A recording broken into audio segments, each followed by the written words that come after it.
TNPSC group 2022 கேட்கப்பட்ட model. தனி வட்டி மொத்த தொகை காணுதல். ஒரு விவசாயி 20,000 ஆண்டொன்றுக்கு 4.5% தனி வட்டியில் ஒருவரிடம் இருந்து கடனாக பெறுகிறார். 5 ஆண்டுகளுக்கு பின் அவர் முழுவதும் கடனை அடைக்க செலுத்த வேண்டிய தொகை. ஃபர்ஸ்ட் நம்ம என்ன பண்ணணும் அப்படின்னா 1% வட்டி எவ்வளவுன்னு பார்க்கணும். இப்ப இந்த 20,000த்துல 1% கண்டுபிடிக்க 2 ஸ்தானம் தள்ளி புள்ளி குச்சியல்னா உங்களுக்கு வந்து 1% கிடைச்சிடும். அப்போ வந்து எவ்வளவு அமௌண்ட் வரும்? 1%க்கு 200 ரூபாய் அமௌண்ட் வரும். அப்போ 1%க்கு 200 ரூபாய்னா 0.5%, அதாவது 0.5, இதுக்கு எவ்வளவு அப்படின்னா நமக்கு 100 ரூபாய் கிடைக்கும்.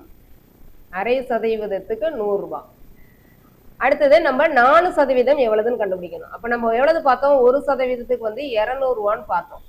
அப்ப 4%க்கு எவ்வளவு? 4 × 200 800. ஓகேவா? இப்ப 4.5%க்கு எவ்வளவு? அப்ப 0.5% நம்ம ஏற்கனவே கண்டுபிடிச்சு வச்சிருக்கோம். இந்த 100ஐயும் 800ஐயும் கூட்டினீங்கன்னா 900. இது வந்து 4.5%க்கு ஒரு வருஷத்துக்கான வட்டி. இவங்க என்ன சொல்லியிருக்காங்க? 5 ஆண்டுகளுக்கு பின்னுன்னு கேட்டிருக்காங்க. அப்ப 5 × இந்த 900 மல்டிப்ளை பண்ணீங்க அப்படின்னா உங்களுக்கு 5 வருடத்திற்கான வட்டி 4500 கிடைச்சிரும். ஓகே, அடுத்தது வந்து 5 ஆண்டுகளுக்கு பின் அவர் முழுவதும் கடனை அடைக்க செலுத்த வேண்டிய தொகை எவ்வளவுன்னு கேட்டிருக்காங்க. நம்ம உடனே 4500 இந்த 4500 டிக் பண்ணிடுவோம்.